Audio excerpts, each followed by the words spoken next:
What's going on, y'all? It's DB the Prophet here, coming back to you with another video. And today I wanted to talk about how we have a warped perception of what good is and what evil is,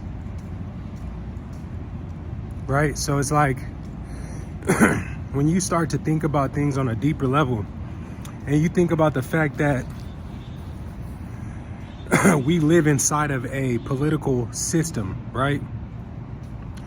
And so society has essentially been structured to serve the interest of a few people, right? So when I think about like all of the industries that are higher income industries in the United States, right? Let me tell you where the trap is, right? So follow me real quick. If I was in a position where, let's say, I had an opportunity to grow up, go to school, maybe go to college, get a degree, and work in the medical field, people would say that I'm living a moral life. They would say, you know, he has a respectable career, and for the most part, that would make me a quote unquote good person. But what we forget to address is the fact that by holding up the system and participating and growing the system, we are already a part of a greater deception, right? We would already be participating in something that degrades humanity. For example, if I become a doctor under the United States American system, wouldn't that mean that I would have to participate in keeping people sick so that I can make more money? Wouldn't that mean that I would have to, at least in part, be deceitful, be dishonest, misrepresent myself, or I have to put myself in a position where I can benefit from the ignorance of the people that I'm supposed to be here to serve? But then they'll say that I'm moral. If I go to law school and participate in negotiating on behalf of the state, the freedom of individuals inside the society, am I a hero? Am I moral because I have been able to put myself in a position to benefit from the adversity that other human beings are facing?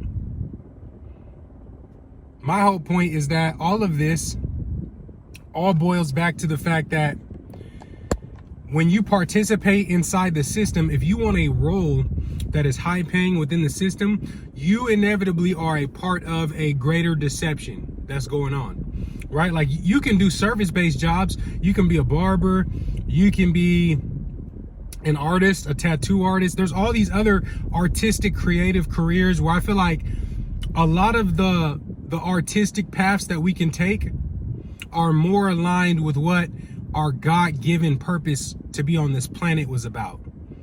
And when people decide to live their lives through the lenses of like occupying these social roles that give you some economic leverage and some social status, that makes you a good person, I think this is part of the bigger deception that is happening in front of us. Because most people, and I'll be honest, it's really difficult to be someone who worked hard, studied hard, did all these various things, and to grow up and ultimately realize or to accept the fact that you are participating in something that hurts one group of people or another, right? Like, your hands are not clean because you're a doctor, you're a lawyer, and you're separated from the fact that your system is designed, the system that you make money off of is designed to oppress people in some way.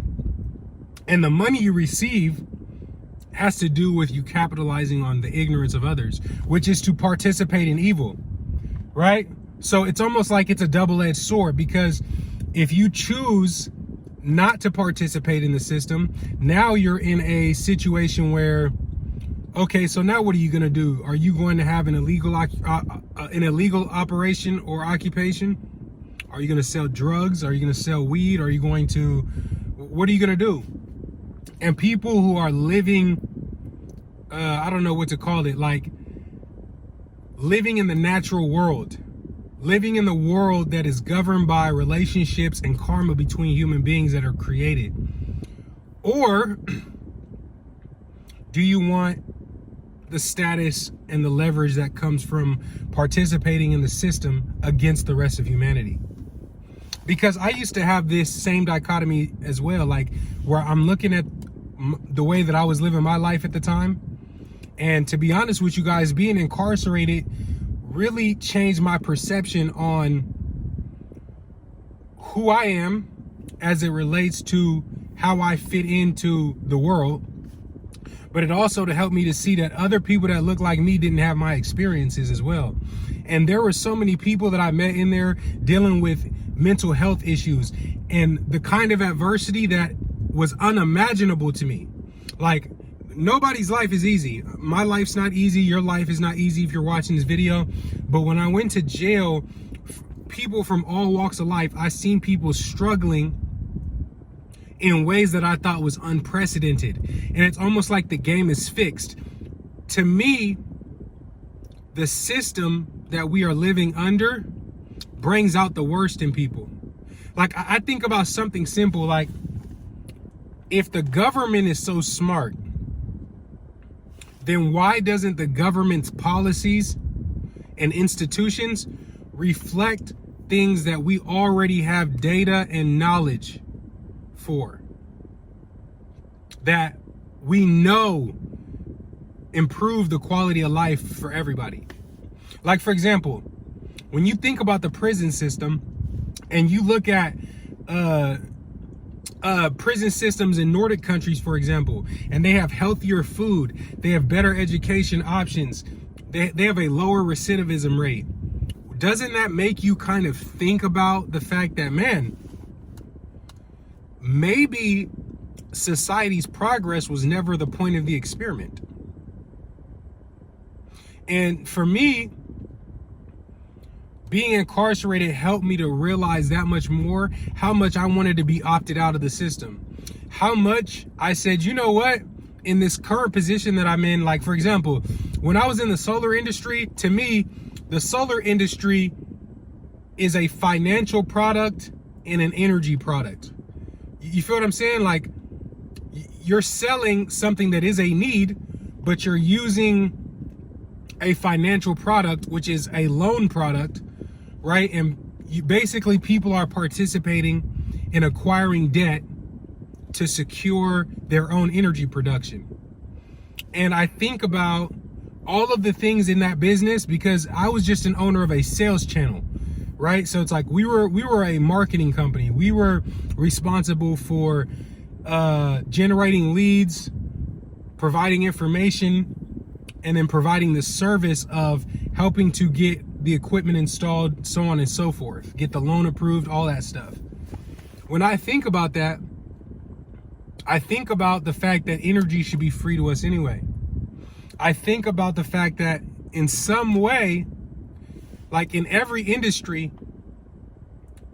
people are exploited in some way. Like when I think about the dealer fees that were attached to the solar industry a couple years ago, and now, due to the fact that tax credits are being taken away and interest rates are higher, all of a sudden dealer fees are lower so that they can still sell products within a price range that people will buy. And it just makes you think that almost in every occupation that we are told that we should pursue growing up, that are going to provide us with security and freedom and all this shit, is all a scam. And can you imagine how disheartening that is for people to have those kinds of realizations later in life? To think that everything that they've been doing for the last 10, 20 years has been completely pointless and only has served the interests of a few small people that profit from that. I think it takes a lot of courage to decide to opt out of the system, to decide you don't care if it takes you longer. You don't care if you make less money initially. You're going to focus on what your impact is going to be in the world. That is positive. That's not based on exploiting the ignorance of someone else, but truly based on an exchange of value. This is what made me want to be an artist. This is what made me want to be an author, because I want people to have a redeeming or a redeemable emotional attachment to the value that I put into the world. I don't want to exploit someone's need for something as a way to bring myself up in the world. You feel what I'm saying? So it's like in a lot of ways, our perspectives on good and evil have been corrupted by a group of people who want to control the way human beings live their lives. If they can control the way we see ourselves, they can control what our thoughts and beliefs are about ourselves, which affects what we choose to take action on in our lives, right?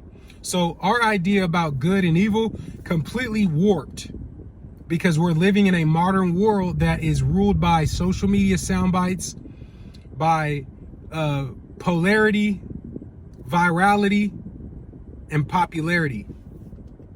We're not living in a society that cares about right and wrong. We are living in a society that has degraded itself, that has lost its sense of values, and really has lost its humanity. And as the internet continues to take over and we watch more media, more television, we are getting further away from ourselves, having an understanding of who God made us to be in the natural world. So I just want to encourage everybody to look deep within yourself and realize that it doesn't matter how old you are. It's never too late to make changes in your life to represent who you want to be and how you want to show up in the world. Because for me, I started building that solar sales company probably at like 23 years old. Now I'm 30 years old and I find myself starting over, launching a new startup, having to work harder towards things than I would have had to work at 23, 24, with less time on the clock to waste. But I felt like it was necessary because from some perspective, I felt like I had gained the whole world, but I had lost my soul. I had lost the essence of what drives me, what makes me happy. I had lost connection with those things that are spiritual, that touch me at a spiritual and emotional level, because I was in pursuit of the highest level of material wealth that I could acquire at that time. And I want to talk about real quickly, because I'm about to get off this video, is I want to talk about how age is a fallacy. Because society has structured things in a way for us to follow a path that they've laid out for us, people think that they're too old to change their life at 28 or 30 or 35. But age is nothing but a fallacy. When you look in ancient civilizations, there were conquerors, there were artists, there were people much older than us making completely, making decisions to change their life and their life path completely. So what I want you to do is, and I'm challenging everybody that does watch these videos I've been posting, is I want you to think about the fact that you don't have to pick the path that has been laid out for you. And you don't have to let people's perspective about where you should be based on an arbitrary number that represents how long you've been living to dictate what you do next. Because this is how we find ourselves in a box. I feel like when I was in a position where I had all the money in the world that I could possibly want and some, I felt further from myself than I'd ever felt in my life. I felt more depressed, more sad, because I didn't feel like I was living in my purpose. So whatever benefits you think that you are gaining from keeping yourself in a position that pays you more but makes you less happy, less whole, I want to let you know it's not worth it. And I want you to know you can start over right now. and decide how the rest of your life is going to look. You can never change the past, but you can always look forward to the future and say, you know what? I want to act within my power to decide how my future looks, and I'm not going to worry about the past. You understand? So with that being said, I hope that you guys got something to just think about on this video, because really the point is I just want to challenge you to think about how your beliefs regarding good and evil have been formed. Is it through religion? Is it through your experiences? Is it through what you've seen in the world? Because you might realize that not all of your actions line up with your idealized version of what good is. And you might start to realize that no one is good or bad, but we all have the potential to use our darker, lower selves or our lighter, higher conscious selves and make a decision about who we want to be based on that. Because the good and the bad and the ugly is within every single one of us. Okay? And today you can make a decision about how you want to show up in the world, not how the world wants you to show up, because this is how we fall into the deception of not knowing that our actions don't actually serve people in a way that represents our highest good. All right, guys. Hey, I appreciate you guys for watching this video. Please hit the like button if you got anything from this video, and please hit the subscribe button if you've been feeling the content that I've been putting on this channel. I can't wait to talk to you guys again on the next video, but for now, that's it. Take care. Peace.